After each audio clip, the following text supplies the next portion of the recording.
Hello and welcome to another episode of the Mark Groves podcast. Today's episode is such a stark reminder of the importance of relationship, the importance of connection with others, the importance of how we develop those connections and learn about them as we grow up, and also how we nurture them in our romantic relationships and in all of our relationships. This skill set that we highlight, that we dive deep into today, is so incredibly important to the quality of your life, to the quality of your health.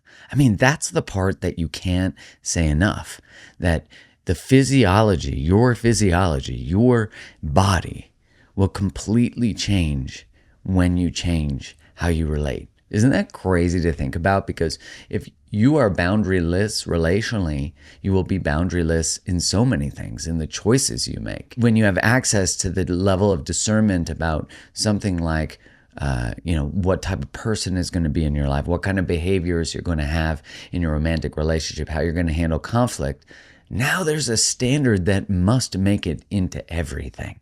And it can't not. This is why I've always been so in love and fascinated by specifically the frictions and the things that come up romantically, because they are the magnifying glass to all the stuff we don't do well. But they're also the place where we might be most willing to do the work. Now, today's guest is incredible. Mike Elliott is one of the top relationship coaches. He is so incredibly bright and reflective, and he does such the inner work himself. So what you experience in listening to him, and I experienced this in our conversation, is that he has such a high level of integrity, and this is what he does. He lives this. This is not something he preaches or teaches. That is not something that's embodied. That's why you feel it differently. You know, there's that saying that you can read a book and understand it never having fully read it. This idea that the way the book is encoded, the way that it's written is actually the message, like the level of vibration. And this is my experience of Mike Elliott, is that he is such a deeply conscious, kind, generous person who takes how he loves. It's so important to him and his family and his wife, I know especially too. So I'm so excited for you to listen to today's episode. It's actually this conversation that I had with Mike Elliott that led to the Uber ride that I've referred to a few times after, where he asked me some questions in reflection on my relationship to Instagram that actually made me do deeper healing and come back. So with all that said, this episode you cannot miss. It's so incredible. Before we get started in today's episode, wherever you are listening to this podcast, hit the subscribe button. That is one way that you can massively help support the show, get it in more people's ears, and get this relationship knowledge that you're about to hear to more people, because gosh darn, we know we need it. Hello and welcome to another episode of the Mark Groves podcast. Today I have relationship coach, husband, father extraordinaire, Mike Elliott. Hey, buddy. Hey, thanks for having me. Dude, thanks for coming down to Vegas. Yeah, happy to be here. What a place to meet up. It is. You know? Yeah. Like, to think that so many infidelities happen in Vegas that we could come and talk about relationship infidelity. Not specifically fidelity, but you know what I mean? Yeah. Yeah, it's like the irony is not lost upon me. That when you go out to the strip, you see people's shadows dancing, which my shadow has danced on the strip before, coming here for a bachelor party or something. Yeah, last night was interesting walking down the strip and processing that. These are very interesting relationships with Everything. each other, everything. Yeah.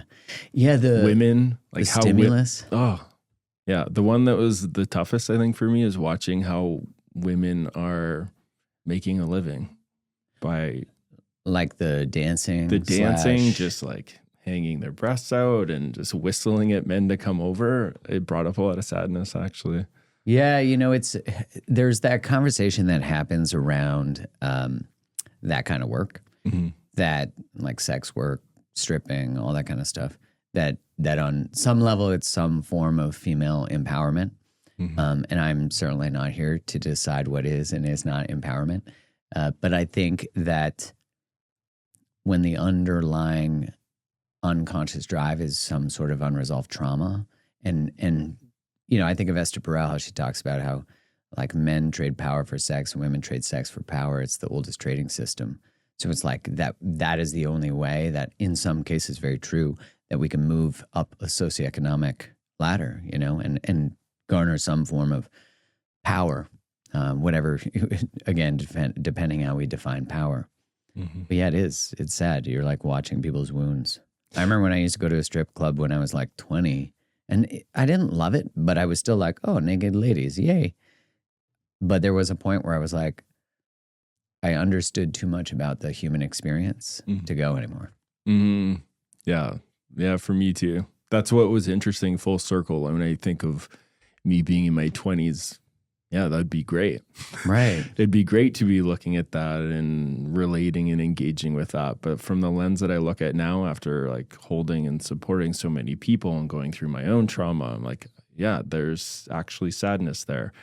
I feel like I'm looking at the imprinting of what's led to that position, and no judgment, but just a curiosity of, I don't feel like that's the full expression of that human. That's right. Like adaptations and coping mechanisms from probably a really interesting childhood. Yeah, and likely a lot of inherited. And you think of like the men who engage in that, or women, but the like men who engage in that behavior, like using prostitutes or something like that, or escorts, that they're meeting in a different wound, like the exploitation of, being exploited and the exploitation of both such pain-derived things. And, it makes you like, the conversation when we were in our 20s is very different than the conversation a lot of people are having now in their 20s, where you get asked now like, oh, my boyfriend follows Instagram models or like sexy naked OnlyFans models or whatever. But he says it's just my jealousy or my problem. What do you think about it? Because that's obviously a good topic. And then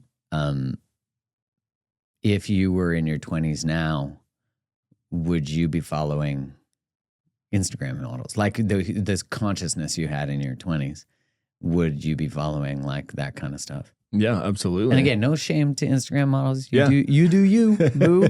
But just like, this is a common conversation we hear. Yeah, interesting. Yeah, when I think back to my 20s, for sure. In my early 20s, I would have been the guy, coming to Vegas that would want to go to the strip joint. I'd want to engage with that. If I had a phone that had access to a bunch of half-naked women, for sure that younger version me, that stage of consciousness would have engaged there, for sure. Yeah, same. And where I'm at now, absolutely not. Right. Understanding the mechanism of what was driving that behavior. It's the term that I use, like adaptive child, which I got from Terry Real, where so many unmet needs in early stages of development create this adaptation of, well, I'm just going to meet my own needs. I'll figure out how to do that. I'll figure out how to self-soothe because the needs that I actually have for mom and dad aren't happening. And so unconsciously, there's this like younger version of me, like, oh, it actually feels good when I look at pornography. It feels good. There's something where I feel like the closest thing to connection that I can find. And so when I look at that behavior, it's like, oh, there's a young boy in a man's body driving that behavior. Yeah. Because a more mature, evolved version of man wouldn't do that. Yeah, and if you have a partner, like when I was in my early 20s, I'm like, yeah, for sure, I would be following like sexy chicks on Instagram and blah, blah, blah. But that wasn't available at that time. You had to really earn your porn back then. You had to like, one, you had dial-up internet often. And, in my early 20s, you did have the internet. You could look up porn, but I think it was in like the darker recesses of the internet. It wasn't just like a website you could just go to, which is so wild to think about. And like how much it is hurting, especially young boys in their development, sexual development, and what they expect and and for girls too. But I think especially for boys, the addictive nature, it's the impact it has. And, you know, if my partner then were to complain about it, which that's probably what I would have called it rather than a frustration, she would have been complaining and wanted to talk about something because I didn't have the capacity to be able to hold that. Probably the shame I didn't want to feel that I was actually harming the relationship through my actions. I would then flip around and turn around on her. I think they would label that now gaslighting. I could see how I had such a low capacity for that. And I also didn't have the awareness that that type of behavior, which I might have said is someone else's insecurity. I don't know that I would have said that, but let's just say that's the common, that I was actually not treating our connection as sacred, which is, you know, in hindsight, I'm curious your thoughts, is like, I think because originally I did treat a lot of connection as sacred and was a bit of a doormat and like sold out a lot of my actual needs and wants, that I thought that treating it as sacred was synonymous with being wounded. Do you know what I mean? Mm-hmm. Does that make sense? Yeah, that makes sense. What do you think? Yeah, what comes up for me there is the driving, like for me, it's the piece of the driving factor of that behavior. Mm-hmm. When I look at it, like if we span far enough back, it's like, oh, what's happening? Oh, there's this, let's use this example that we were working with of relating with pornography or strippers, or a far enough perspective back. It's like, oh, there's a boy there who's really wanting to be close and connected to mom is what comes up for me. Yeah. Like when I think of all the men that I've worked with, when I think of my own journey, ultimately that's what's driving, like the developmental piece that's stunted is like this young part of me that wants to be close to mom, and seeing a woman with her clothes off is the closest thing that my biology can identify with as mom. That's interesting. It's like we've eroticized our wound. Yeah. Like when I think of it, because I'm one of these cases. I think I was 8 years old the first time me and my best friend, Kevin, who lived across the alley, we had stumbled upon this trunk of pornography. What a gold mine. Yeah, it was. And when I look back at what that created as imprinting and patterning in relationship to the feminine is,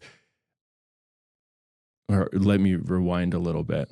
Yeah. I'd say the thing that really drew me into wanting to engage with it was the disconnect and break with the connection with my mother. Mm-hmm. You know, because that first year of my life, you know, me entering into the world was separated from my biological mother. Day one, huge developmental rupture, huge rupture in attachment.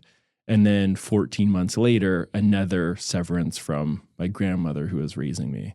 So when I think of that and I think of what creates, you know, a healthy, developed human being, is it's we're both watching this journey intimately, where it's like so enmeshed is the process of birth. It's like this little one in utero is inside of mother and then comes out, and it's this slow journey in an ideal situation, a slow journey to differentiate from mom. Yeah, over years. And it needs to go slow. Yeah. And mom needs to be resourced enough to be able to attune to that little one for that separation to go well. And then for them to have that healthy templating of, I had the appropriate amount of time of breastfeeding, skin to skin with mom, having big emotions and mom attuning with it. Yeah. And if all of that happens, I can almost guarantee there wouldn't be a behavior of wanting to indulge in pornography or watching women use their body in that way, because that part would have matured and completed. That part that was searching for that skin to skin, the closest, the sensuality of that. The intimacy, yeah. The intimacy. Like, I don't know for you and your son, but it was actually triggering, and it brought up a lot for me when Cedar was first born, and he's just constantly on Courtney's breast and like grabbing her nipples. And it's like, that's what babies do to soothe. And when I go through the triggering process of what was coming up for me in it, the anger, the rage, I'm like, oh my God, there's a baby in me that's pissed watching that he's getting this because I didn't get it. Yeah, that makes sense. Yeah. And it's not something you'd normally even bring to your consciousness. Like you might experience that and then maybe have guilt or like have like, what's up? Why am I mad? My baby's eating a boob. Like that makes sense. And also that like for me, it was that they'd like what they were went from like a function of excitation and whatever to now like deep nourishment. Yeah. And that was an interesting thing to process too. But that makes sense that like you didn't get that. So now you're watching that and you're now grieving that you didn't get that because it's so explicitly in front of you. Is that a fair? Well, it brings up so much, like it's the layers are infinite. Like being a father, every stage of development that my son's at is mirroring back to me something in my biology that I either got or didn't get. Yeah, same. So yeah, right? Like, so if there's these triggers, it's like if I slow down enough to be curious of what are the sensations in my body? Do I even have sensations in my body? And start to get to know, use that as the portal of why am I feeling the way that I'm feeling? My son is breastfeeding. This is a normal part of what needs to happen. Whoa, this reaction is out of proportion to what's actually going on. And using that as the gateway to be like, what could this actually be about? What is my subconscious, we function from 95% of our subconscious mind. So in this reaction moment, if I slow down and respond to it and be curious, how old am I? What is this reminding me of? Why is this so activating? And it was actually mind-blowing to start to watch that process as Cedar from, before he was even born, I had stuff coming up because the nature of me being in a drug-addicted woman, my biological mother, Diane, beautiful human for choosing life, but, sexually abused, drugs, like so much came up for me when Courtney was pregnant because what was in what I call the morphogenic field was all of the information that my body's remembering in relationship to pregnancy. Getting released and through the like watching of your son. And is the simultaneous thing the grief of the thing you didn't get or the circumstances of the environment that you were in? Yeah. Well, that'd be a lot, man. Grief, the rage, the shame, the shutdown, the freeze, the I don't know what to do here. Like that's been a big part for me is trying to find this access point. You never had it. It wasn't given to you. Wasn't there. Wasn't available. So how do I parent this little human being with qualities that I want and I know in my head, but my biology didn't have it? This is how we develop. Right. Like the imprint's not there. So now you have to like go out with a search lamp. Yeah. Like, what is this? How do I experience it? Yeah. When did you start to get obsessed with understanding relationship? Like, was it a survival function first and then a desire? Yeah. The real clarity in me devoting my entire life to the realm of relationship was the complete breakdown of relationship for me. So I was previously married. My wife at the time, we were together for 7 years, walked in the door and no lead up, no conversations hinting that things weren't going well. She walked in the door and said, "I'm done." Wow. And maybe half an hour after that, I remember being in the kitchen of our house, curled in the fetal position, crying, "I don't want to die. I don't want to die." And something happened in that moment. That moment initiated something in me where I could almost, at the time I wasn't doing any spiritual work or meditations where I leave my body. I wasn't doing inner child work. It wasn't in my field of awareness. But what happened to me is I just like could see myself outside of my body looking down and I'm like, I'm a little baby right now. Wow. Like I'm a man curled in the fetal position screaming, "I don't want to cry," or sorry, "I don't want to die," crying. I'm like, that's a baby. And something just turned on in that moment of I just recreated my biggest trauma and my biggest fear. And that is to be rejected and lose the connection to my biological mother. But I was an adult man. My imprint perfectly played out. Right. And I co-created, I attracted a partner and the qualities, and I unconsciously just kept doing the thing that my imprinting is going to do that led to that moment of like, I just lost my everything. Right. Because that's my, that's what you know. That's what you know. And when we're in relationship, that's our primary attachment. We don't have, when we're in partnership, it's not like your nervous system and my nervous system. We have a shared nervous system. Yeah. That's just how it functions. This is how we, like, if you're not doing well, I'm not going to be feeling well. That's just how it works. Right. But that's not how I was living in that relationship. So it hit this breaking moment.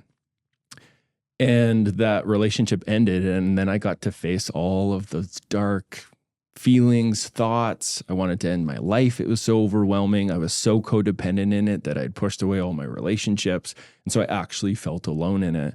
And it was in the challenge and the difficulty of that, seeing that I had recreated something, but now I'm an adult and I can do something about it. How did you differentiate that? Because I think for a lot of us, for a lot of people, we're like, you're in it. And then you're just in it. There's like, this is just the way it is, or we have our coping strategies. Like, how did you differentiate? Did you consciously think, I'm an adult and I can take responsibility for this? Once I was removed from what was actually playing out in my body, because when I look at what happened to me in the kitchen, my nervous system was just completely doing its script. Yeah, you were just like playing out what you knew. Yeah. It was just my biology just took over. But because it was so extreme and clear, like the body expression of it, the curled up, it was just so, the evidence was so extreme that it somehow shook something up into my conscious awareness to see, oh my God, this I think has something to do with like how I entered the world. Because before that, it was always a story I would talk about from my head. In what way? Like, what would the story be? I'm adopted. My mom gave me up the day of birth. And in that 14 months, my grandma got diagnosed with terminal cancer and had to find another family with me. And I just went to the other family. And I would just talk about it like that. No emotion, no nothing. Like it was just the story. It's just a story. Yeah, not the immense loss, the immense fractures. It's interesting. I was talking to a mentor who I was talking about how when you explore things from our childhood, we ask the question like, what was your parent, your mom or dad, or your primary caregiver, right? Like we use the term primary caregiver. And so I'm using the term primary caregiver. And he says to me, no, it's mother or father. And I said, but what happens if you didn't have a mom or dad? Then it's your primary caregiver. It's the people who raised you who have the greater impact. And he said, primary caregiver is the way that psychology tries to minimize the pain and suffering that it's not your mom and dad. And I was like, whoo, shit. And he said, if we can just be with that, you have to say primary caregiver, then we can be with the grief that it's not mom and dad. And that's the first material. And I was like, oh. Because like you could deal with all the stuff about your adoptive parents or your grandmother. But at the end of the day, what you're talking about is the like, the 3D origin wound, right? I say 3D because, once you get into the esoteric or the like what's going on in the inherited or in, you know what I mean? Yeah. So yeah, I'm curious when you begin to explore that original fracture, damn, where did it take you? Yeah. Which like acknowledgement to you that you were able to somehow differentiate. That's actually really powerful because I don't think a lot of us do that initially. I didn't do that. Yeah. Took me a while. Yeah. And it took me a while too. We're talking, I was in the early stages of my 30s, and thank God for my body. Thank God for the overwhelming sensations that I could actually feel. Because yes, that relationship was super codependent, but I really loved that woman.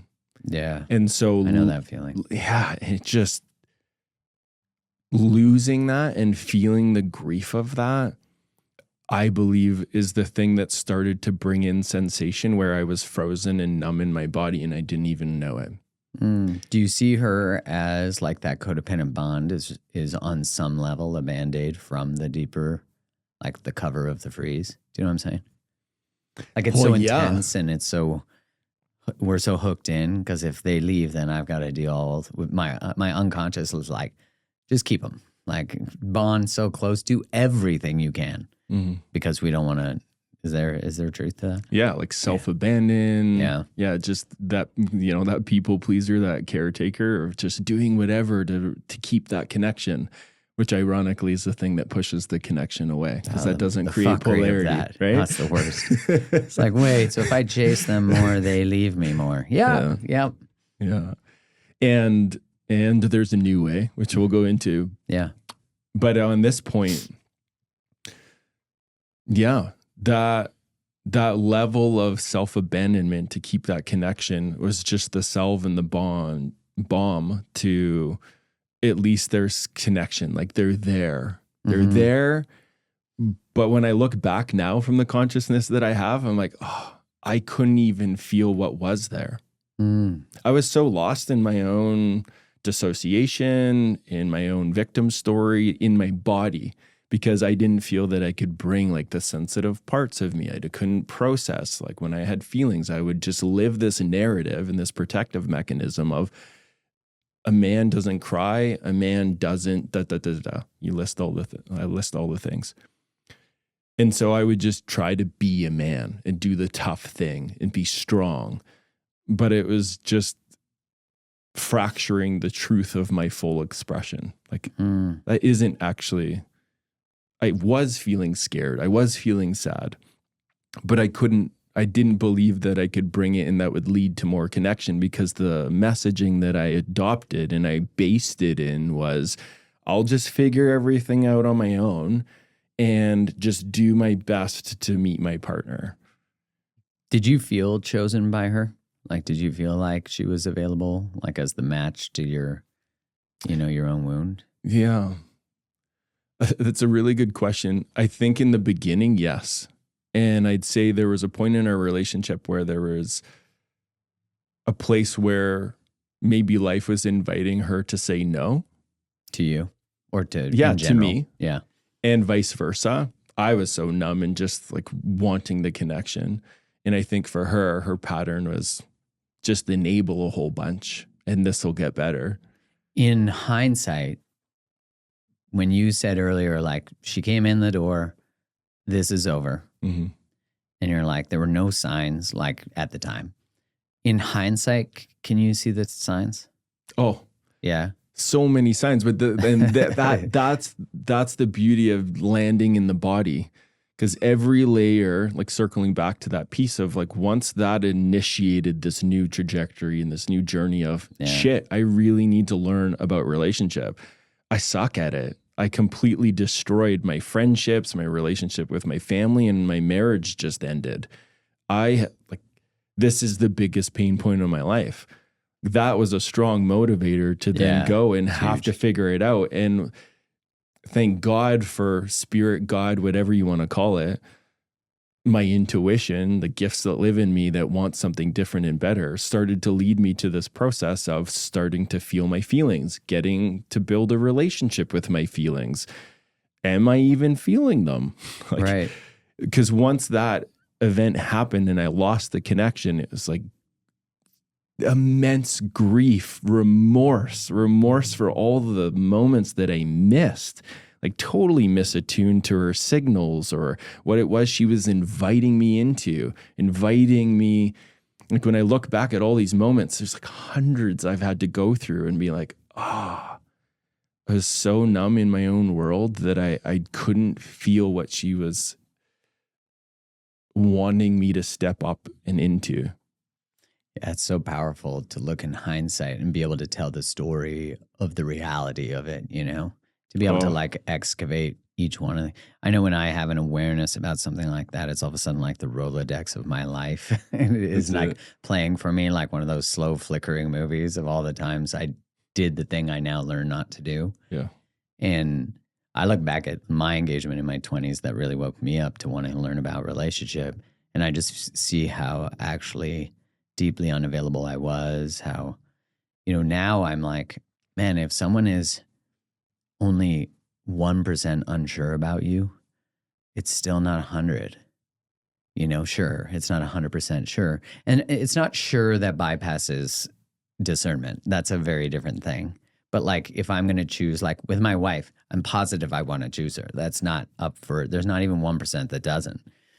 But when we were in our original relationship, 1.0, that's what we call it, is like, she was like 95 to 99, and I was presenting as 100. But I should have never been 100, because if someone's 95 to 99, that should qualify that they're now 95 to 99 for me. Do you know what I'm saying? Yes. And so like in hindsight, I felt a lot like the way you talked about when you were like, there were no, I don't know. And for me, it was like, before that awareness, I was like, oh yeah, this is a perfectly rational partnership choice. Mm-hmm. It was like, what? So I'm always going to live with maybe no, like maybe they don't want to be here. Mm-hmm. That's like such a learned behavior. And yeah, it's an important piece you're speaking to, because there's two things there. And this is, with my partnership with Courtney now, the first piece that feels important to name is that right at the beginning of our relationship, there was a moment where we were making love, and she looked into my eyes and she claimed me. She looked at me and vocally and with, I could feel it in her body, where she just opened up and softened and said, "You're my man." Damn. And that like gives me chills. Like what that did to my biology was it brought me up and forward into my potential of what I could be as a man. It was so clear feeling her level of trust of me being inside of her, me journeying life with her seeing and scanning for all the qualities that she wants to be in life with, and her to claim, like, "You're mine. I'm your queen." That must have been after that weird resolving. Like, it was there some mother wounds healed in that? It was in a beautiful way. Yeah. Well, the thing that it did for me in my unique journey, and that this is,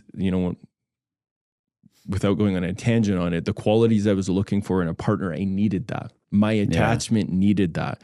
And so I digress. The piece that I wanted to touch on there is there's two things happening. There's us choosing and committing to be 100% all in. Yeah. And with our minds, and knowing our biology is going to say something different. Right. It's always going to say something counter. The eye rolling in conversation, the contempt in the comments that come out in arguments, though that's not all in information. Mm-hmm. It's a reaction based off of what lives in the biology. But what's so important to be able to alchemize that, to be able to transform that information that's coming through, is 100% choice in choosing, I'm not going anywhere. The resistance that is presenting as, right? Like the defensiveness, the stonewalling, the like way we fight is always the same cycle. So if I say I'm all in, but then we're experiencing very normal, like dialogue resistance stuff, what's the difference between the people who are truly like, I'm not going anywhere? Mm-hmm. How do they process that resistance versus people who just stay in the resistance or leave? Yeah, that's a great question. If that resistance happens and there isn't the conscious choice point inside, or the inner orientation of, I'm 100% responsible for my reality and what's playing out here. Mm-hmm. If that isn't online, the body and the nervous system and the reaction will just take over. And then that dumb part of our brain, the amygdala, will gather all the information and all the evidence, the eye rolling, and it'll stack evidence of why our partner's not safe. If someone's in that and they're not aware that that's what's playing out, it's probably not going to end well. They'll use it. They'll keep gathering all those moments of evidence and create a portfolio of reasons why they should leave or not be there or not treat this person with respect. Now, for Courtney and I, as an example, we know that our attraction point, Gabor Mate talks about this, we attract to the level of our dysfunction, how we were treated, all this craving for love from mom and dad will attract a partner with imprinting in their field that perfectly matches how we were treated and not treated. And we want to resolve that.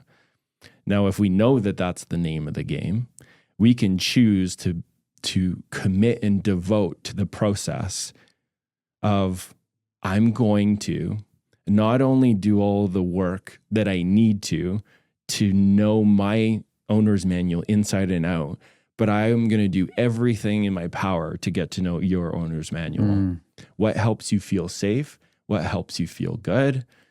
What are the imprints that you grew up in that are playing out as a human being? Where are your weak points? Where are those insecurities, the sensitivities? And how can I cultivate the capacity in myself to be an ally to rewrite the script?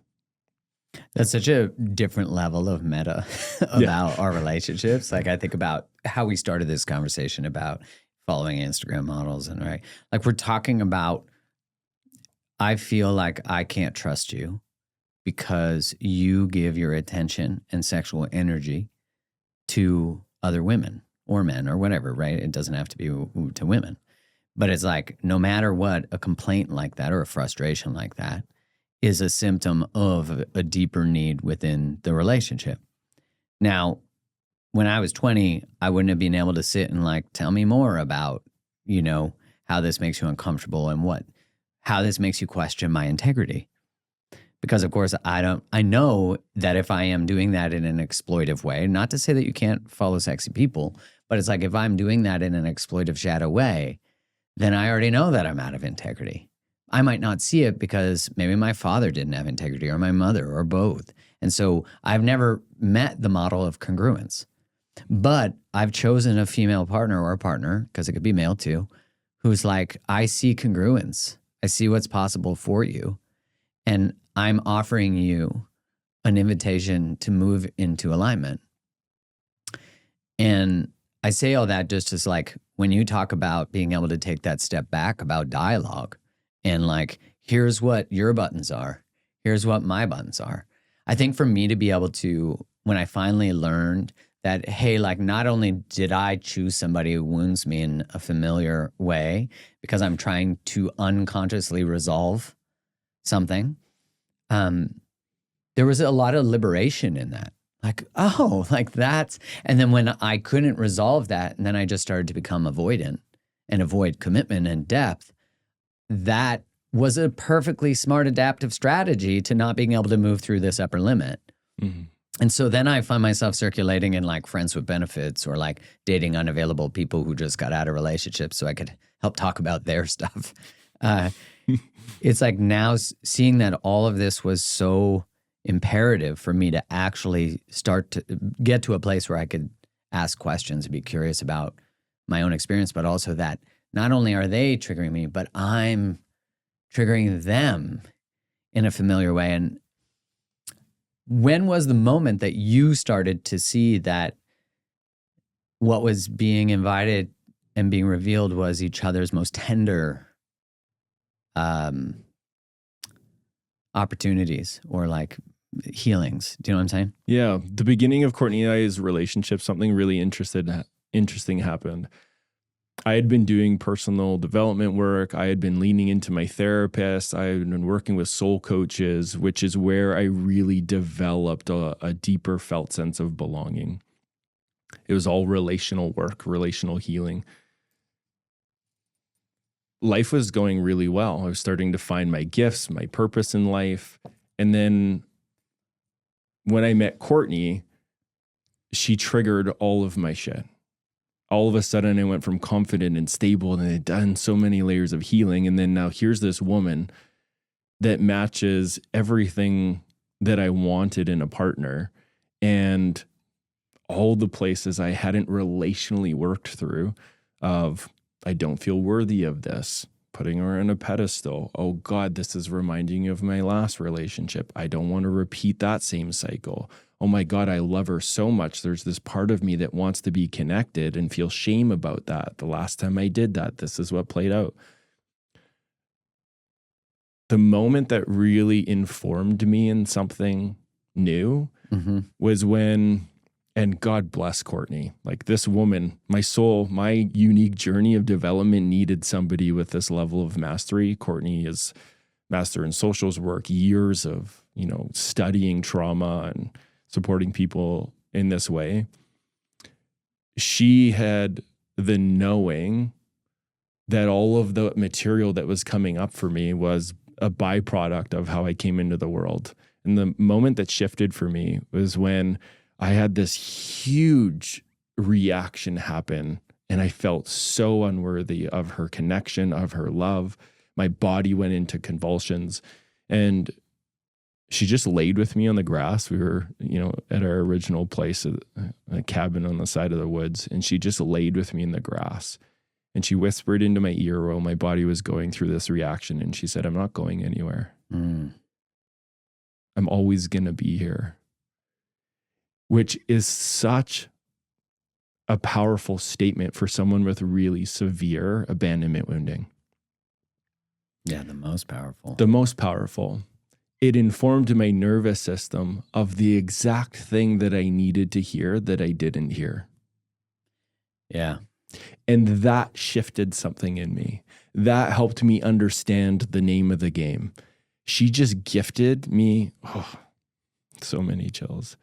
She gifted me with so much truth and attunement to what I was actually needing as me, Mike, an individual, not just what I say, but what I feel in my body, that it helped me understand I want to offer that back.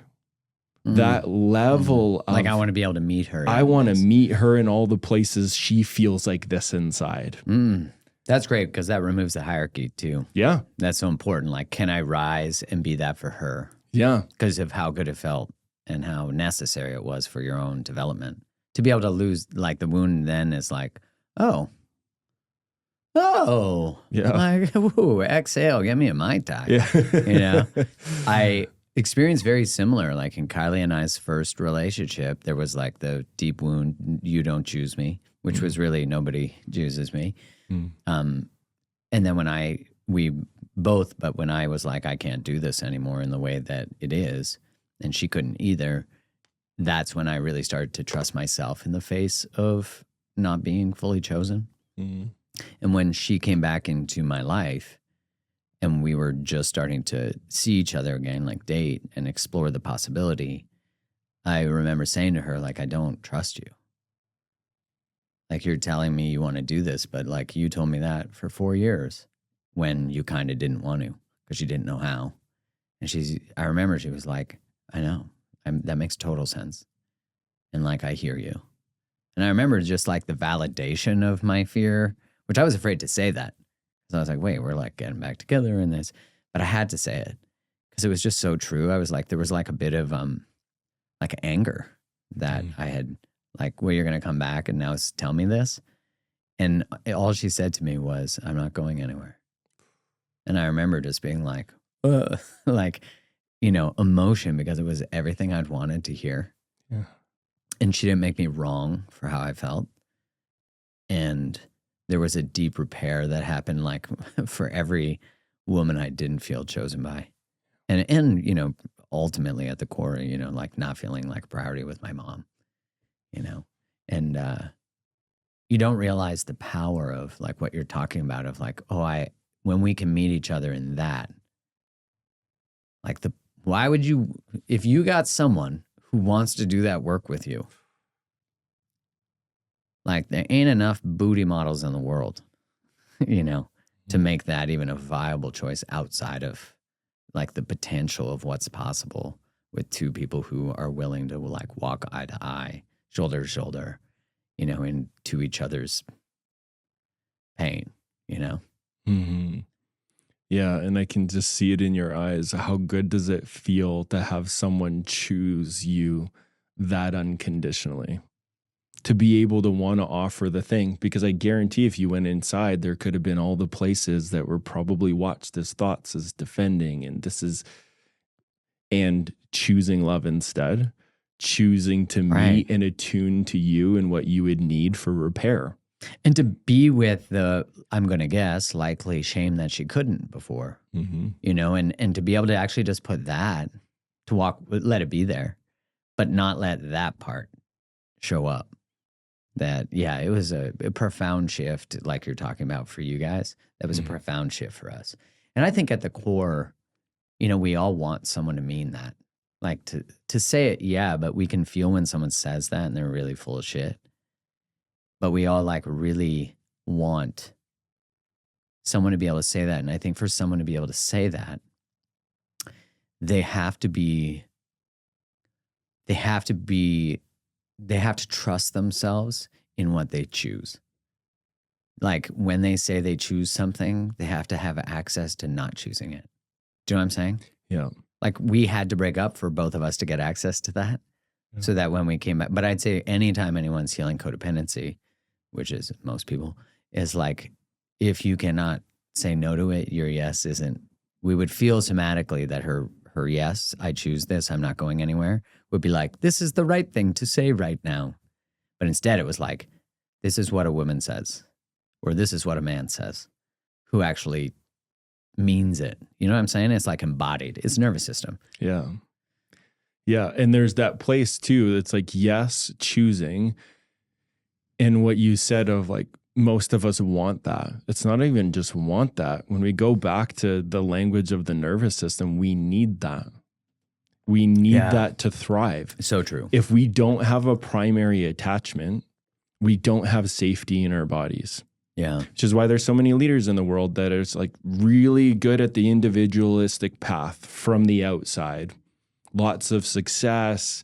You know, there's this financial success, huge mission, but I guarantee when you go and you start to talk to them and connect with them, they're just in so many coping strategies that they actually feel so alone, worthless, scared, but they don't even know it because they just keep numbing it out with all the coping mechanisms. So when we go back to this place, is we need it. If we want to create this new world that's enjoyable for all of us to be on, we have to understand the healthy right order of development. It's the home first. It's the partnership. You named it, mom and dad. Mom and dad have to be in a place where they really know each other and have each other's back. Like they know each other's script, because the more regulated they are, the safer they are in their body, which we know whenever you think of the days where you've had your best day, it's like everything works for you. Yeah. Opportunities happen. People are nice to you when you go out in public. That's a regulated nervous system. Magic happens when we're regulated.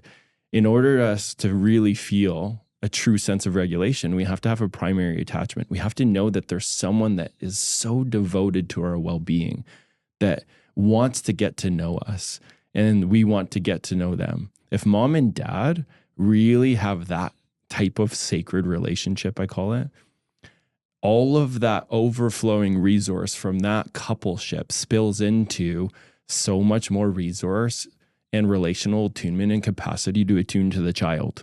Parenting becomes easier from this place. Then instead of the frustration and the dialogue and the conditioned world of, I'm exhausted, this is so hard, I can't do it, oh, they're so annoying. Really harmful things for a child to develop a felt sense of safety. They're vulnerable. Right. They need mom and dad to be in their right role in relationship so that that resource is enveloping that younger nervous system of, I'm safe. Dad, you know, this is the different roles where dad pulls the child away from mom as the differentiation happens and pushes the edges of the child. You know, I watch this with Cedar all the time. The organic part in me that wants to express is like, Cedar, let's go out into the world and adventure and throw him in the air. And then he goes back to mom and he's going to feel all his feelings about it. Yeah. And she's going to attune with him. She's going to scoop him and give him all those really reassuring statements of, that mama's always going to be there and he's safe, and yeah, tell me about it. And you can feel that. And then as that process happens, we integrate and create a healthy human. But and you can see this, you can follow the evidence. When you look at a broken home where mom and dad aren't doing well, the whole system is in disarray. Amen. Because we share a nervous system. Every household is a shared nervous system. When I look back at my childhood growing up, it's like, God, one person having a really hard time, we're all having a really hard time. Everyone's needs aren't being met.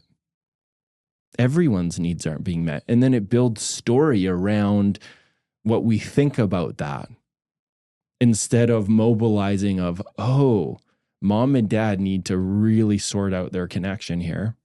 If they keep, this is a big one that Courtney and I see with a lot of couples, is they'll mentally process for hours and hours and hours trying to move through this sticky place, but it doesn't shift because you can't mentally process yourself out of what the body's expressing, where it's saying, I don't feel safe on both sides. Right. Both sides matter. Both sides need someone to come in who's regulated. And this is, the work that I do, is offer the sense of regulation to attune what is your body saying that your mind may not even know. Let's get to know that. What are the needs that are expressing right now?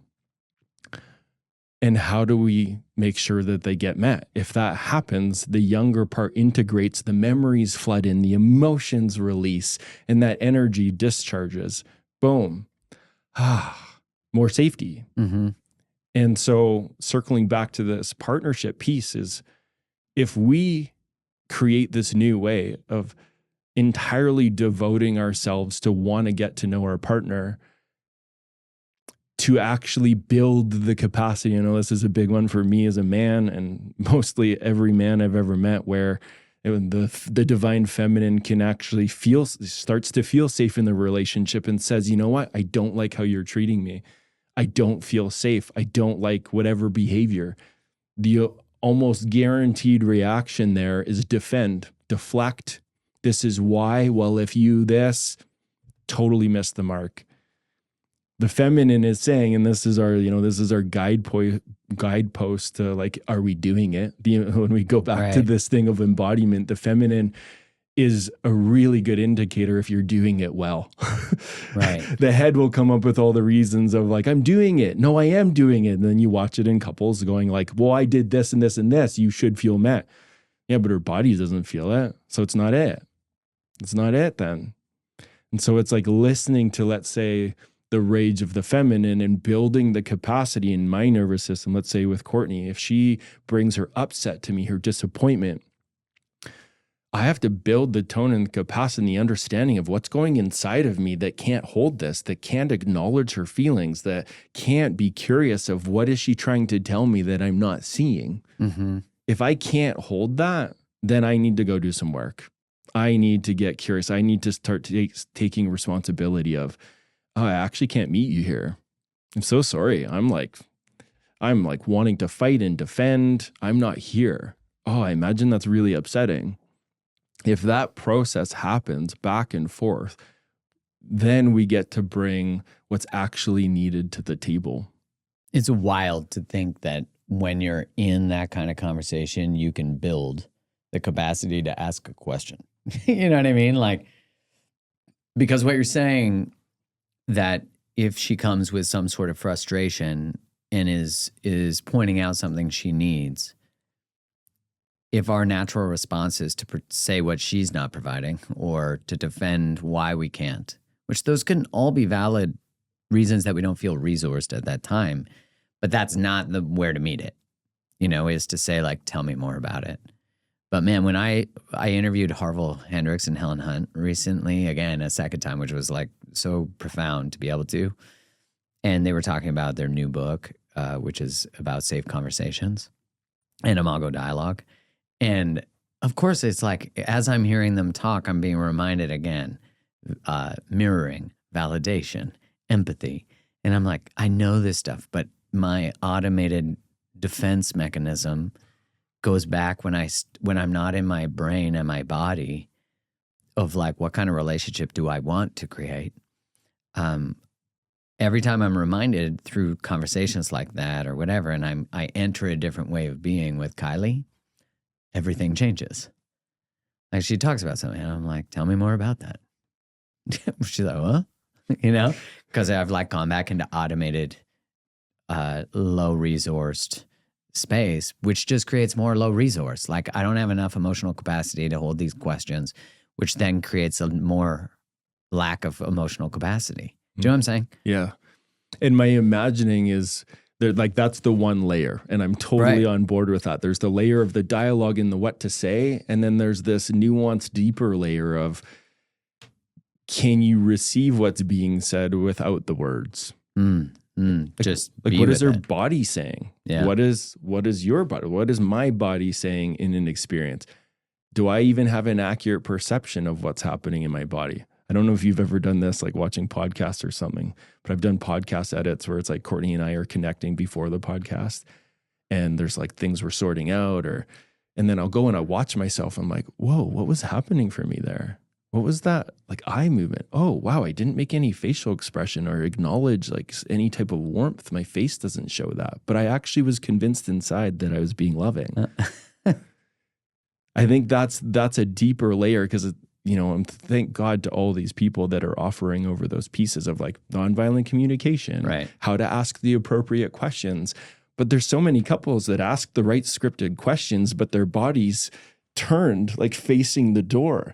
They're completely, their face is cold. There's no color in their skin because they're just like hanging on for dear life to ask the right question. I hope to God this is good enough.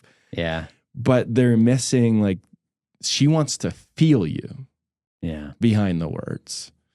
And that's what Courtney has initiated me in time and time again, where I'm so convinced. I'm like, oh, and I'll even, I'll say the right thing that I've learned of like, oh, I did it. Nice. Yeah. And I'm like celebrating inside. And then there'll be another moment where it's like, I say the thing, but it didn't work.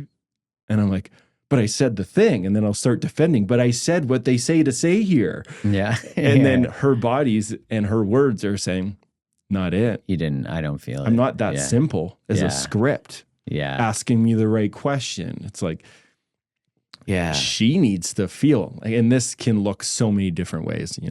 G.S. Youngblood is a huge inspiration in my life. He wrote a book, The Masculine in Relationship. And I felt like he described it in a way that really makes sense. It's like, there's never going to be one thing. It's multi-layered. The feminine is... we're all complex. The feminine me is complex as I build a relationship to it. And, in this dynamic, I'll use my orientation. There's all kinds of relational dynamics, but I'm a man. My partner is a female. And in our dynamic, my role is to really get to know what it is that she's expressing to me. Does she feel met? Her words aren't always going to make sense. Like G.S. Youngblood talks about this. Like if she's coming at you and she's saying all the things and there's the masculine, it's usually this orientation of picking out all the facts of like, well, that's not true. Already missed it. Yeah. Already not present in the body, open, present, holding space to get to know and understand what is she saying, what's happening for her. Is there something that I'm contributing that has led to this level of reaction? She obviously doesn't feel safe. There's something that's the new place to ask questions, because there's the place that you named. It's like we can ask the partner the question that can really feel where they feel met and heard and understood. But then there's the next level of what am I contributing that's leading to this? Mm-hmm. That we're even talking about this. What am I not noticing? What am I missing? What am I not attuning to? Why has it led to this conversation? Like and then once, like I have been so enlightened in that questioning of like, oh, where can I own something here? Oh yeah, you know what? Oh God, there's some overwhelm going on in my body right now. I'm thinking about work, or, I'm thinking about the cars or this or that, or like, I'm really thinking about going to bed or whatever it is where I'm not actually present. It's like, that is an unsafe situation. Guess what? Partner's going to react. She's going to react. And it's my job and responsibility to watch that. Where did I miss? Where did my partner not feel safe? Where can I own something there and then reclaim a felt sense of connection? When you're in this process, at what point are you asking the questions? Are you like about the experience in, like when you're internally listening, right? And you're like present to it, but you're also like, okay, what's she feeling? What's she thinking? Are you doing this in real time? And then if you get it right / have some opportunity for improvement, get it wrong, do you then do like a postmortem? Yeah. In an ideal situation, the ones that are my preference, it happens in the moment. Yeah. If I didn't have to do a postmortem, that'd be ideal. Yeah. And are you doing it with her, the postmortem? Can you ask it in a different way? Yeah, like when you are in a situation, are you asking these questions in real time? And then how do you know when you need to do further analysis about the circumstance you were in and the way the conversation went? If things lead to more distance and disconnection on both sides, it requires inquiry. That's great. Yeah, that's a really good qualifier because everyone knows that feeling. And everyone knows when it's not there, and everyone likes to pretend it's not there. So, yeah. But we can all call our shit on that one, right? Yeah, it's palpable. That's interesting. I really like that as sort of the differentiation of like, does this conversation require learning from? If we feel more distance after the conversation, that's excellent. Because then the person's going like, I do, and we do, or I feel they're feeling distant. I might feel okay, which could be a bit of my own avoidance. So, but they aren't. How could I have done that better? Where did you not feel? What would be the questions you might ask your partner after? Well, step one is almost always like, not it. Take a breath. And I'll intentionally bring it down into my belly because that brings in, supporting this meat suit that we all have, supporting the nervous system, bringing the circulation into the vital organs, bringing more, hopefully, of the wisdom of our body online, digesting the cortisol that just spiked, and then bringing our activity to the prefrontal cortex, which is our executive function. So simply, breath is almost first step. Something's activated here. Okay. What's happening for me?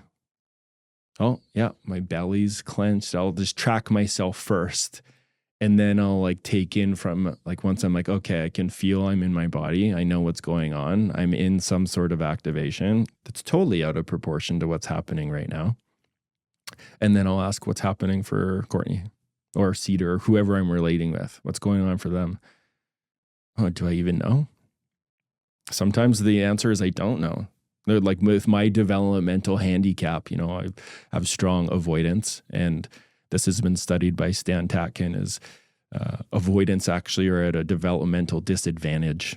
People who are more anxiously attached are actually looking for connection and they have more developmental capacity, whereas an avoidant is so confused because there were so many bids for connection, but they were rejected that they stop reaching, which stunts us developmentally. So what it often looks like in partnership is the avoidant is sitting there frozen and confused.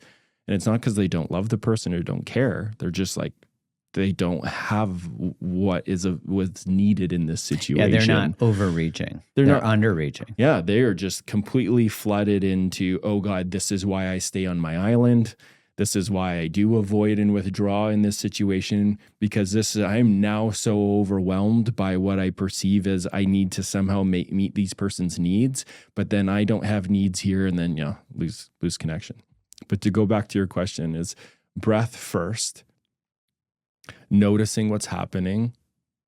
Can I notice what's happening for my partner? And then in that place, if there's like, yes, wow, okay. The key indicators that I look for in this moment, this pause, is what I'm about to say, does it seem like it's going to be helpful? I just simplify it for the mind so that there's not more stress in the system. Helpful, not helpful. So That's pretty easy to code. Yeah, anyone listening, like those are some key indicators. Is this helpful what I'm doing or not helpful for me and the other person? And if it's helpful, take the next step. It's helpful to win. Yeah. Yeah. Not helpful. Helpful to be right, not helpful. Yeah. What? Yeah.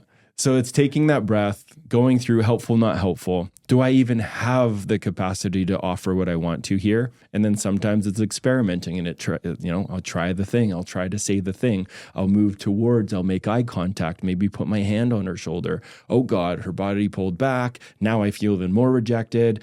Not helpful. I need to take a pause, communicate, hey, I really want to connect with you here and I just don't have it available. Something's coming up.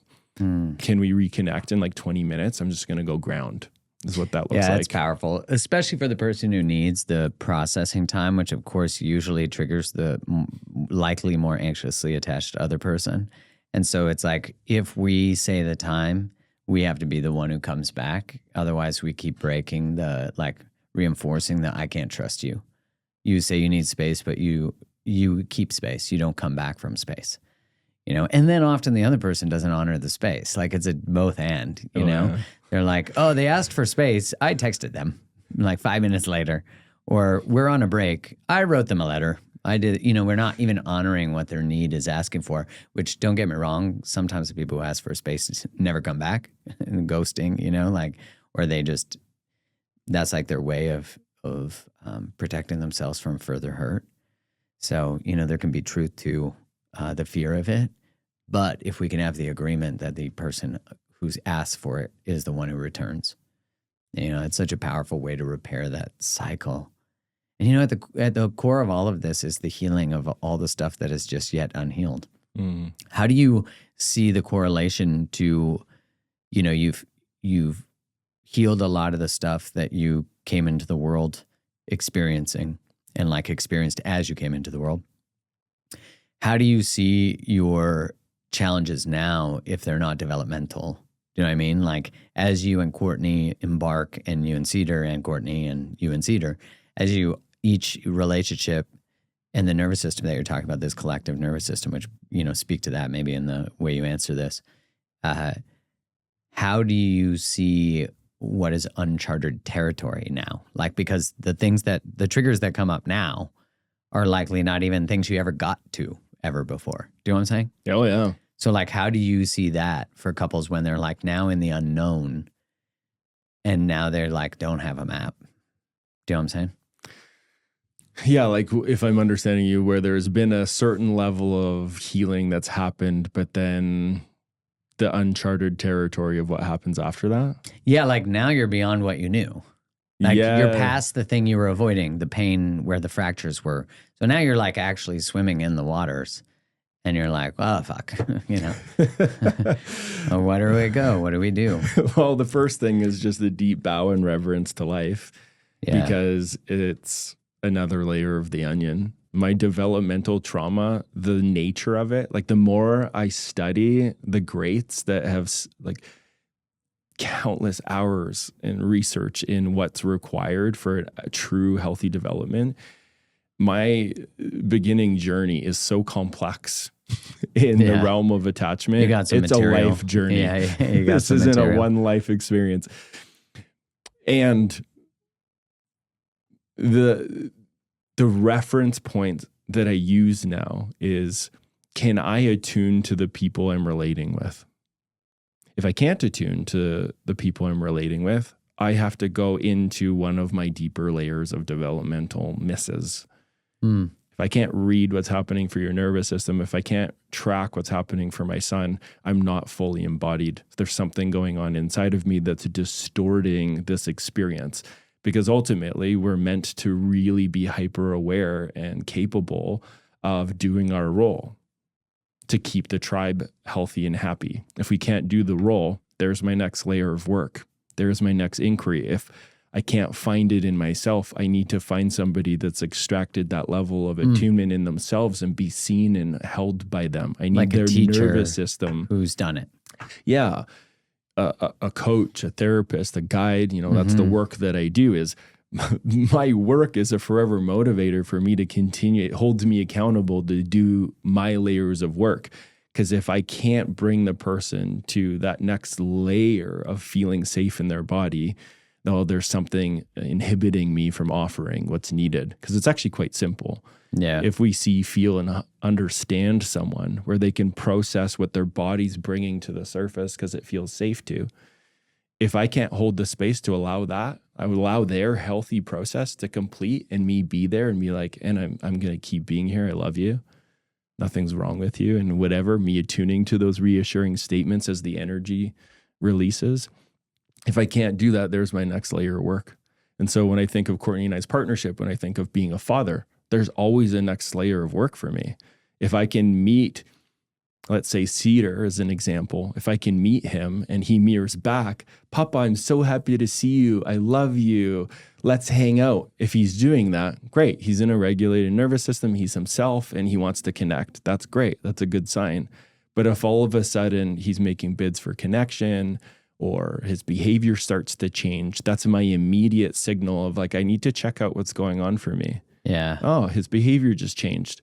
I'm contributing to that, or to, developmental leap or whatever. And every one of those changes is an invitation to do some inquiry inside, check in Courtney and I's relationship. How are we doing? We feeling really connected? And then coming together in the allyship of what's needed here. Let's tune into this family field. Let's tune into this collective nervous system.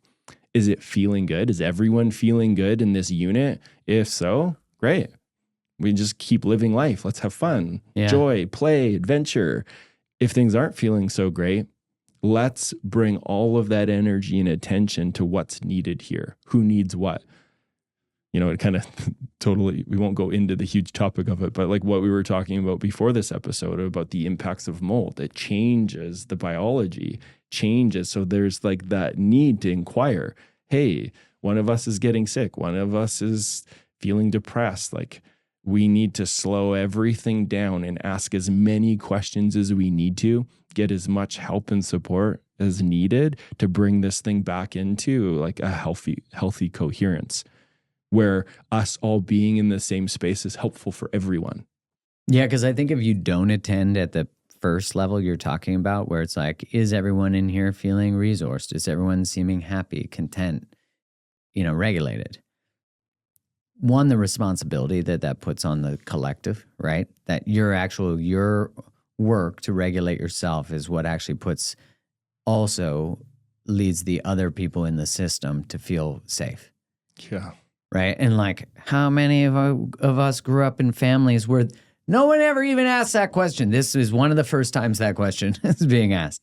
Is like, no one in school was like, do you feel safe in class? You got like, you got like, Tom over there is a fucking bully and a prick and he's destabilizing everybody, or, Cindy's eruptive and whatever.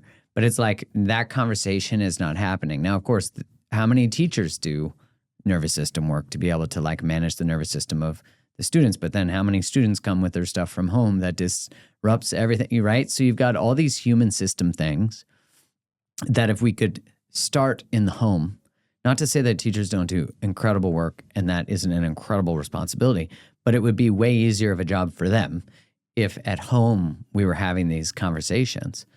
And now we get to have them, right? Like now, as you're even mentioning this, we get to think about these questions of like, if we don't attend to the person who's feeling under-resourced, which I think the way that human systems and family systems are now structured, it almost always people are under-resourced, especially like mothers. Like, don't get me wrong, fathers, yes, but like mothers when they're attending to children, we're used to having tons of other women around who are like, I got you. You're not sleeping? No worries. We got your kid while you go rest up for a couple hours. That's not common. That's like very rare. Maybe in some multi-generational homes that's happening, but in general it's not. In the state of our economy, most people are working 2 jobs, blah, blah, blah, the cost of living, etc. These are all like confounding important factors. But at the end of the day, we have to build up in whatever way we can. Instead of using adaptive strategies or coping strategies like alcohol or drugs or whatever, we start to use meditation and hugging and kissing and walks and nature. these other ones that actually, regardless of what's going on outside your home, although that context is important, you are bulletproofing your home, and I never thought about that. Like, that's not a thing I thought when I was 30, 20. I definitely didn't think of it any time before, probably. Like, I didn't think about it on a nervous system level till the nervous system really became part of the conversation on a more mainstream, like probably 7 years ago. Because even most therapy previously was not including the nervous system. Stan Tatkin was like kind of a forefather in actually bringing in this like dynamic perspective of what's going on in all these different layers of attachment and nervous system. So as I hear you talk about that, it's like, yeah, if we don't attend to the deficit, like the person who's getting sick from mold, like, let's ask the questions, let's figure it out. How do we heal? Where do we go? What do we do? Then the system gets sicker. The person gets sicker and the system gets sicker. Till there's a place where it's like the toxic, speaking in the sort of metaphor of the mold, the toxic load gets so overwhelming that the body shuts down, or that the system load from a nervous system perspective shuts down, and then the family system breaks up. And it's like, how many, if we were taught this stuff in school, how many families would still be intact? Like, how many men and women would be able to heal in the company of their school that then could bring their healing to their relationships and the systems they're in? I mean, it's like both sad and exciting, because it's like sad that that's our reality, but it's our reality, but exciting that it's possible. You know what I mean? Yeah, and that's such a beautiful, that's a part of the human experience that I've learned to love, is like, yeah, let's feel the sadness about that. Yeah. Because that's what's real. What, it's so easy to get stuck in a mobilization about that? Yeah. We could sit there and like complain and like not do anything about it, but whoa, talk about a bonding moment to just feel the grief and the sadness together, that's where we're at. Because that's where we're at. Right. And it's improving. But if we could actually, like, I'm forever mystified in this process. If I allow myself to feel the grief about whatever it is I'm grieving, a memory, what I didn't have, a change in a relational dynamic, if I actually let myself feel it, it informs me with some sort of wisdom, some sort of gift that I get to bring into how I respond into another relationship, with life, what I find meaningful and important. If I can't feel my grief, I have no idea what I even value. Yeah. Speak more to that.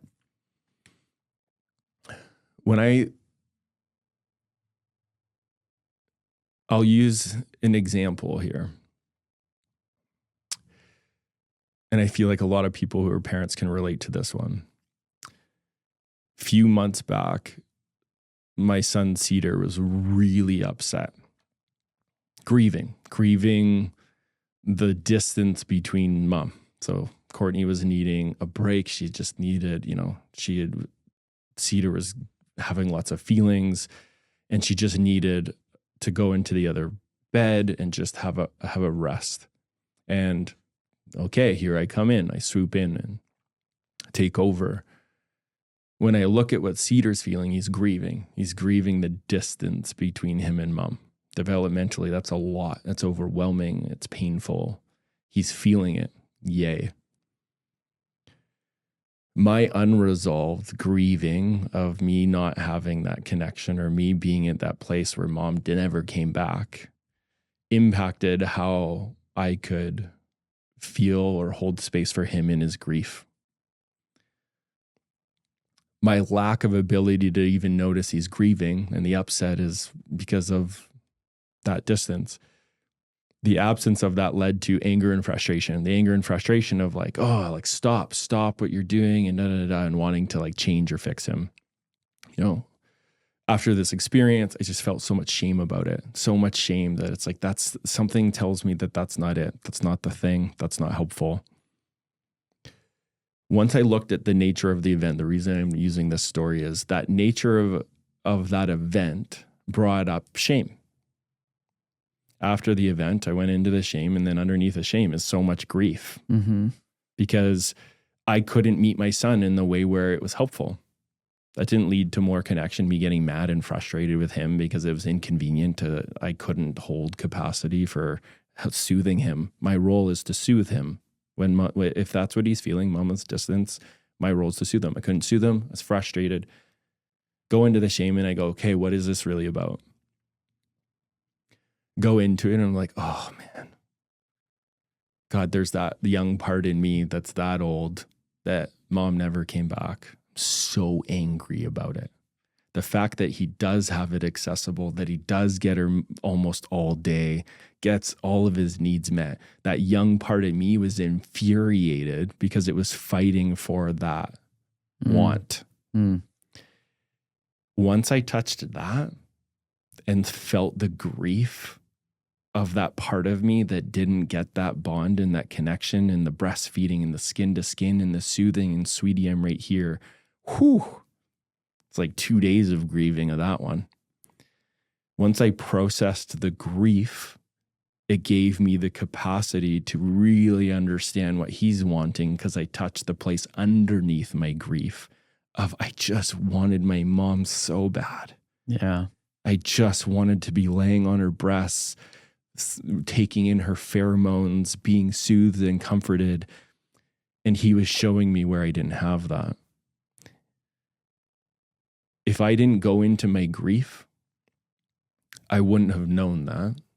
And I would have just perpetuated hurt on him to not feel grief and having distance for mom. I could have shut that down if I just keep playing this out.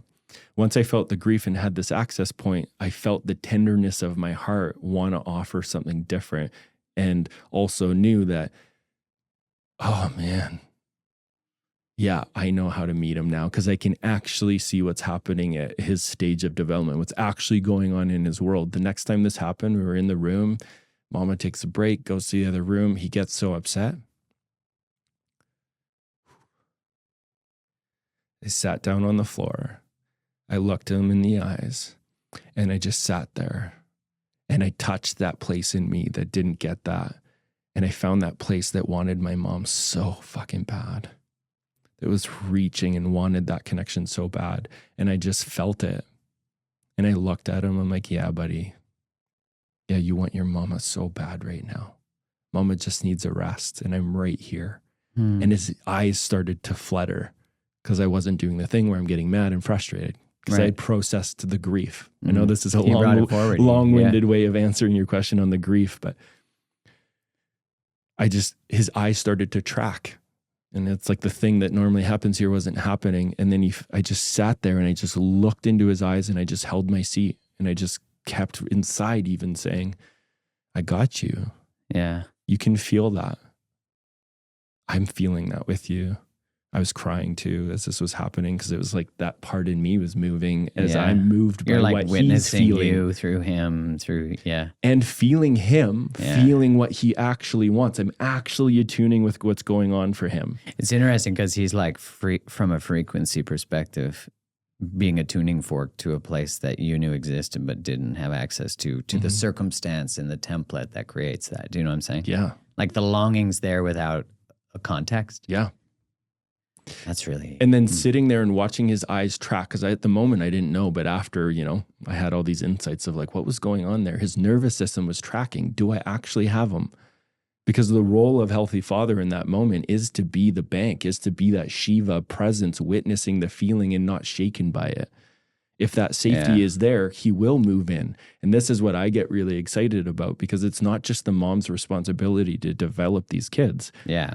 I'm so and I fuck up all the time, but I'm trying to find this new way of the men are here to also help the development, can also offer the nurturing qualities, the holding space, it's needed. Both parts are needed.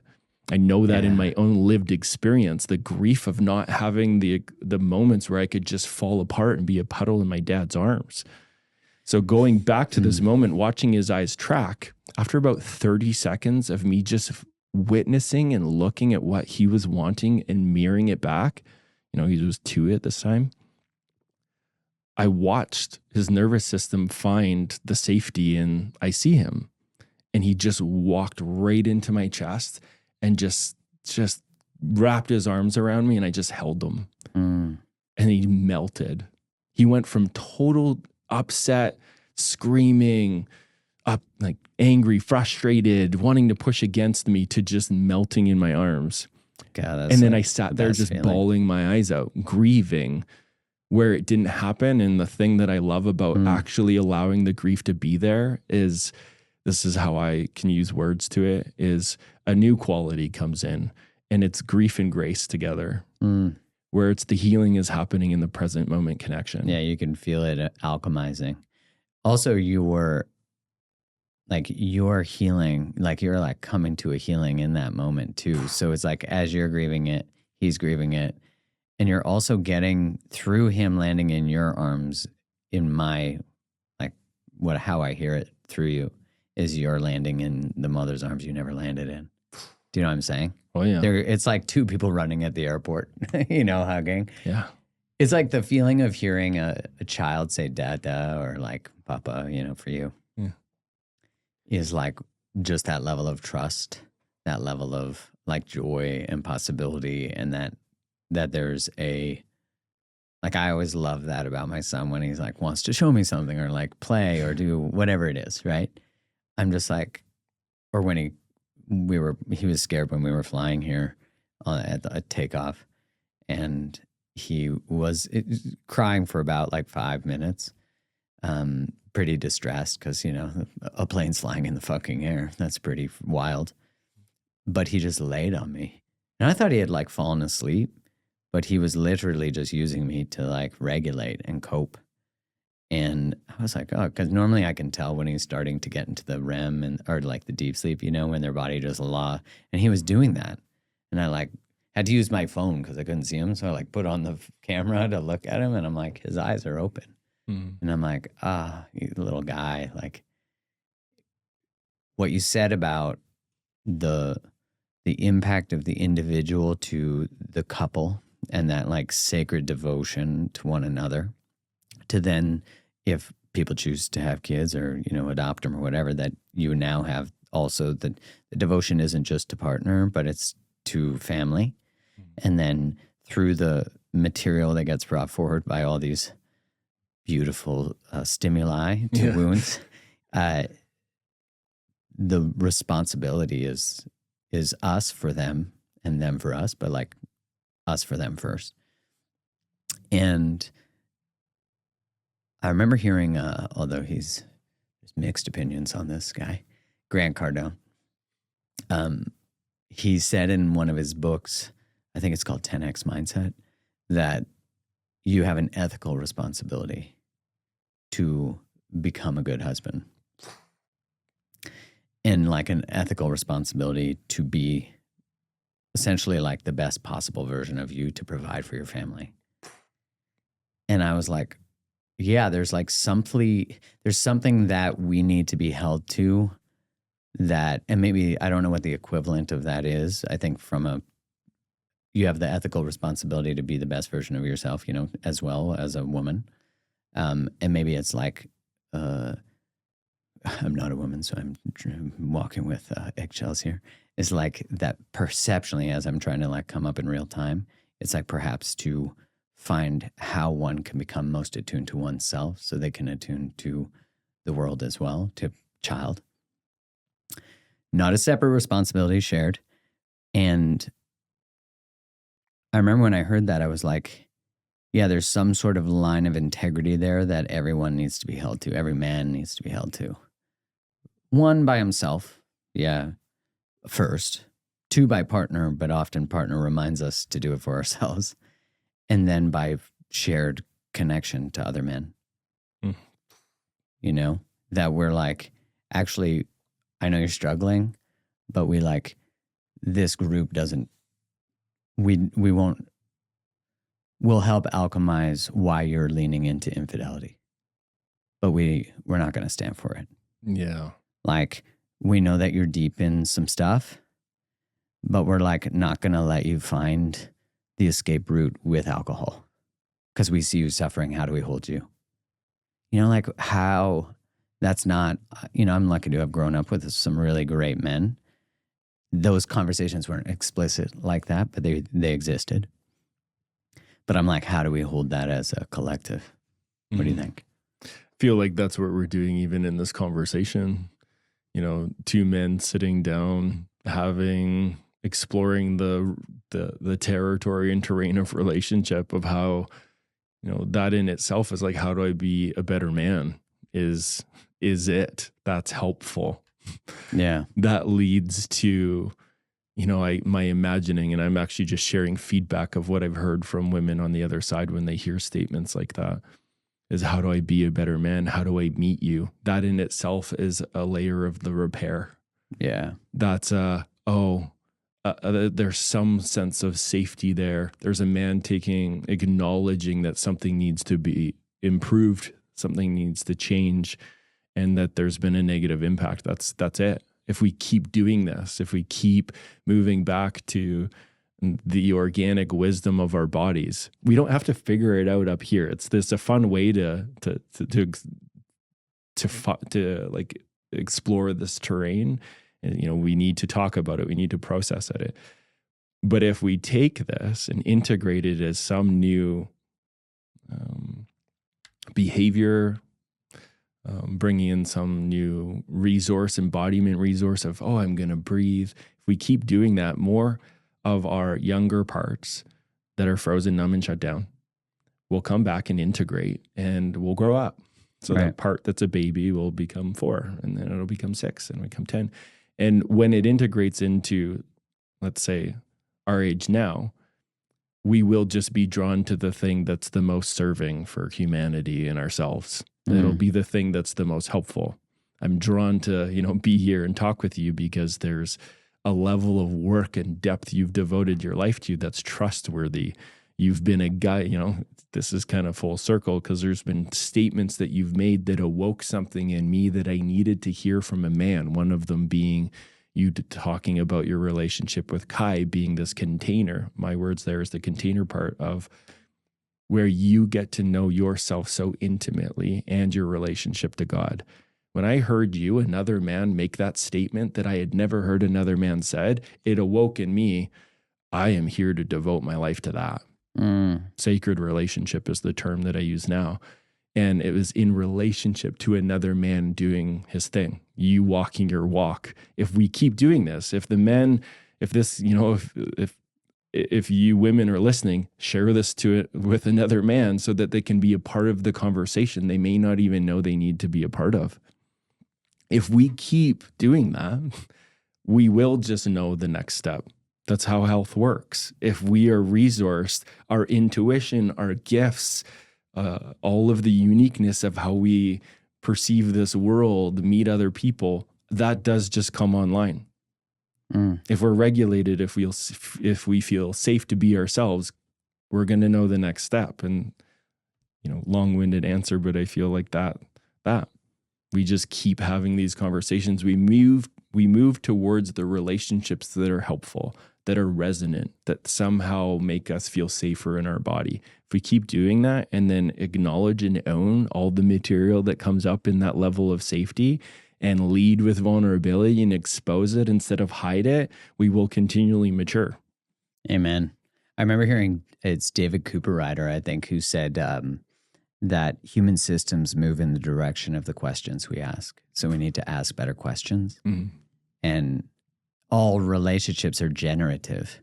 So it's like, what are we generating through the unique combination? Like you and I generated this conversation. What are we doing with our children, with our partners, with our friends, with our work, with our, and that I think comes back to that question that you told to ask in real time of like, is this helpful? Is it not? It's very similar, right? It's like that question when you're creating anything is like, is this useful? Is it kind? And when I started to insert that back into knowing that I needed to, because I was like, sometimes it's not kind. Is it productive what I'm doing? Sometimes, but not sometimes, because I'm operating from fear or anger. And to be able to take that level of responsibility for our contribution to the world, and to own when we haven't been operating at our best. It's amazing. Like you said, like, how can I be a better partner? How can I be a safer place for you? Those are the act of repair. Those are generative questions. And if there has been a lot of wounds with the masculine in the relation, like you and I are men that relate to women romantically, it's like, are those questions, if there's been wounds in relationship to masculine, then those questions are actually imperative for the nervous system to finally exhale, which may have never happened before the relationship that person is currently experiencing with someone who asks those questions. And I've been thinking a lot about, like, when my partner gets critical or it feels like there's not a full trust in, you know, maybe something that I'm doing, or like trusting me with provision, that I, through the questions, you know, the conversation we're having, I'm seeing like, oh, is there more I can do to create safety, instead of, because that's just as, if it's not about me, then it's about the trust in the masculine. Do you know what I'm saying? Yeah, the piece that I would add there is it's not you, me, it's the we. Right. It's like whatever's coming up in that conversation is so about the we. If both of you are on that pulse, that's it. That's helpful. Because there's going to be just the importance on each side is there.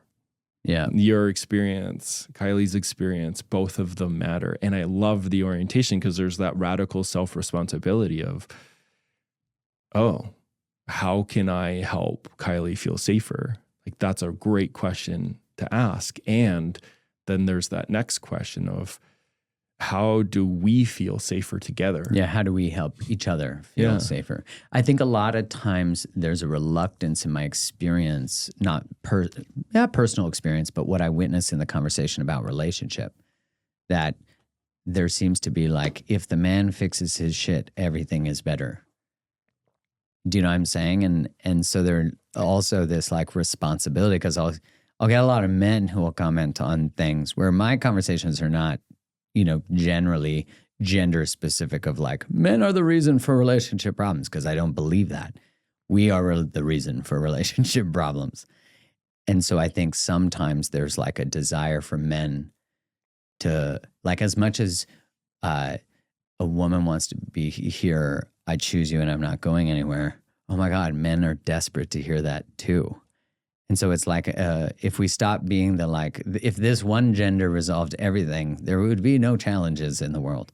It's like, this is the we is the is the couple, is the family, is the community, is the culture, is the country, is the collective. Do you know what I'm saying? Yeah. And that sentence is even the thing to look at, to relate with. So if it's you and I together, and there's this statement that enters this field of, if men would sort their shit out, everything would be better.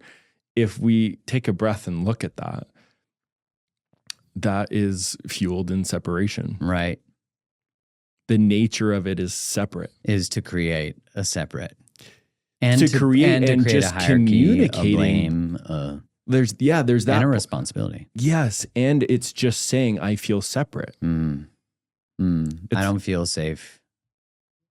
That's it. If from my lens, if I were to feel into that part, and if I felt a client say that, I'd be like, oh, I represent a lot in your world in relationship to the masculine, and I'm really hearing you don't feel safe with men. Yeah. I'm so sorry. Let's get to know why you don't feel safe with men, so that I can be an ally to help rewrite that story. It's meeting it in the way where it's expressing a wisdom. Mm-hmm. There's a wisdom in that phrase. There is. There's a wisdom in a lack of trust, if trust was broken. Many, many times. Right. And then if it's defended of like, well, it's not about that. It's already, we missed it. Yeah. We miss attuned to what they're saying. They don't have if we really were to go into it, my imagining is they developmentally don't have the capacity to take in the thought that's being offered of that's not it. Yeah. They're saying this is where I'm at. This is what I know to be true based on where I was taught it. Yeah. Yeah. Which is likely young. You know? And likely, it's like so much of our developmental stuff is pre-verbal. So it's like, like you were talking about your experience with cedar, it's like you might not be able to label that through something like talk therapy, because it's actually through the activation that the memory is somatic in the body, that then you are able to get the breathing in and the prefrontal cortex on board, that can then start to decipher and ask the right questions and lead the young you to give words to the young you, to the somatic experience, which like, that's why there's so much limitation to the conversational form of healing. Totally. Yeah. Mike, my God, so good. So good. All right, man. Thanks for making the trip, coming down. I'm so excited that we got to have this conversation. Been a huge fan of yours, admirer of yours. So grateful that we've developed a friendship. And, since I got to be in your company at Dr. Kevin Preston's event a couple of years ago, I've been really looking forward to this conversation. So I'm happy we finally got to have it in person. And for all the people listening, where can they get your wizardry? Who do you work with? Where can they find out more about all of it? Yeah. First of all, thank you, God, Mark. Like what a moment for me to be here connecting in person, come down to the place where you do your thing, where you share your magic with the world. You invite these conversations, the relationship that I have felt before we even came into human contact has been a long time, and just so much resonance, so much felt sense of safety. And so what a gift to be invited here. Thank you.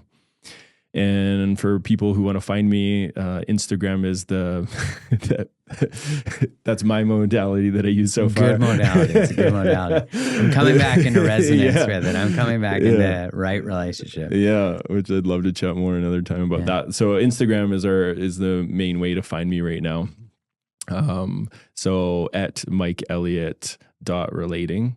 Is my handle. And then Courtney and I have a podcast where we really explore these topics of sacred relationship, conscious parenting, just like we've been talking about today. And it's called Together. It's on all the platforms. And the people that I serve are usually high impact leaders that have a lot figured out in many levels when it comes to business. But then there's that place that's just not really jiving, and it's in that relational space. It's either partnership, it's with the team members. There's a deep felt sense of loneliness, and I really love working with people in that realm. Great. To help like land in their gifts and felt sense of connection, and then from that resource place, just getting to do what they're here to do. And where do people connect with you about that? Yeah, Instagram. So they can DM me on Instagram, or you can email me transform at it's Mike Elliott, 2 T's in Elliott. So MikeElliott.com, and just shoot me an email if there's the pull. Perfect. To inquire deeper. All the links will be in the show notes. Thanks so much. Yeah, such an honor. Thanks, Mark.